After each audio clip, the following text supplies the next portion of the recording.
Erga Heller is a senior lecturer at K Academic College of Education in Beersheba, Israel. She is the head of the Hebrew Literature and Children's Literature Department and the editor-in-chief of Lexi K, a peer-reviewed journal of education and teachers' education. This talk focuses on illustration of contemporary Israeli picture books about the Holocaust. About 30 picture books about the Holocaust were printed in Israel from the beginning of the 21st century. Most of them are welcomed by Israeli Ministry of Education. 3 of them are autobiographies which are illustrated by their authors. In the newest Israeli picture books about the Shoah, we often find fantastic characteristics that are known as reducers of horror level. According to Adrian Kerzer, Shoah children's books illustration are needed to be recognized as historical. Before studying the historical photographs within the books, first, let us look at the dominant color of the contemporary Israeli books, the color of the Shoah, yellow, of course. In Chika, the Dog in the Ghetto by Batsheva Dagan, the illustrator Avi Katz creates a yellowish atmosphere which adds notion of fear and insecure, although he depicts the yellow star only once. On Mikash, the hero on Mikash's father's coat.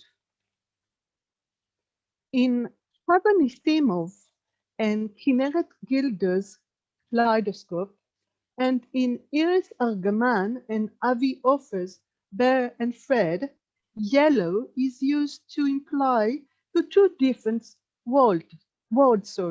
The first is a Jewish world, and the second is a fantastic realm of games and toys. In Tamar Meir and Yael Albert's Francesco Tirelli's Ice Cream Shop, as well as in Nava Semel and Gilad Seliktar, Our Candles, yellow is used to depict light and hope for better days, using Sabbath candles and a Chanukiah, in the same way that Avi Katz uses it in the gun Chika, the Dog in the Ghetto. The ambivalent nature of yellowish light is based both on cultural and historical knowledge. Some of the illustrators imply to other cultural traditions, as we can see here, camouflaging items as camp uniforms and the yellow star in a general artistic homage. The use of camp uniform is bringing us back to the question of photographs and other historical documentation. In contemporary Israeli picture books on the Holocaust, usually historical photographs are not used. Here, in Alona Frankel's self-illustration for Lama leNaftali Korim Naftali, and in English, Why Joshua is Called Joshua, the dark past is organized in a photo album. The photo album keeps the unwanted memories away from the colorful world of Naftali, Joshua, who Steve, as the young readers may see, only smiling faces in the album. Unlike Frankel, in Ariela Calvaria Friedman and Maria Givner's There Was a Palace, the illustrations are changed or faked. Eden Friedman, the author's daughter and the heroine granddaughter, remarks in a television interview that the visual adaptation tries to show the colorful world of the Shoah survivors since they did not see the world in black and white.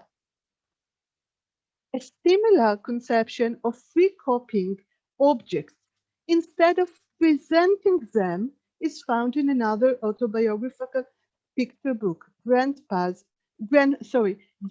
Third Drawer by Judy Tal Koppelman.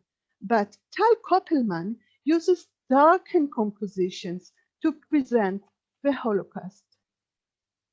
Back to Alona Frenkel.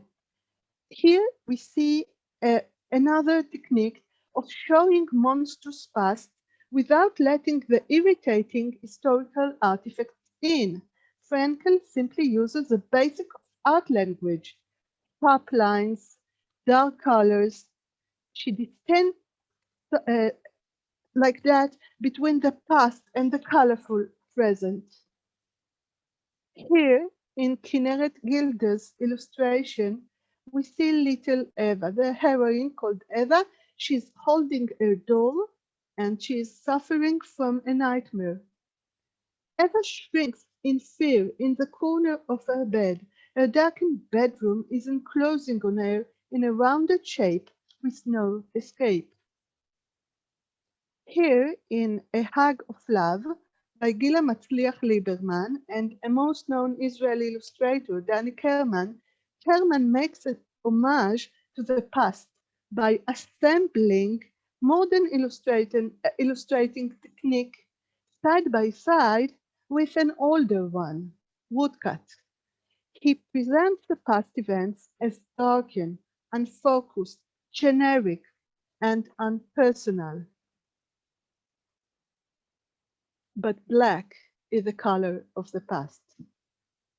Unlike yellow, it does not imply any possibility of hope, light. Perhaps this is why yellowish light is an internal part of the Israeli Shoah literature for young readers. The monstrous Nazi soldiers are not part of any Israeli picture book. They are taken out of a German animation film, an adaptation for Batsheva Dagan's Chica the Dog in the Ghetto. These soldiers appear in Little Mikash, Nightmare. Yes, they are terribly irritating. Do Israeli illustrators let the monsters in, as we can see here? No, not in picture books.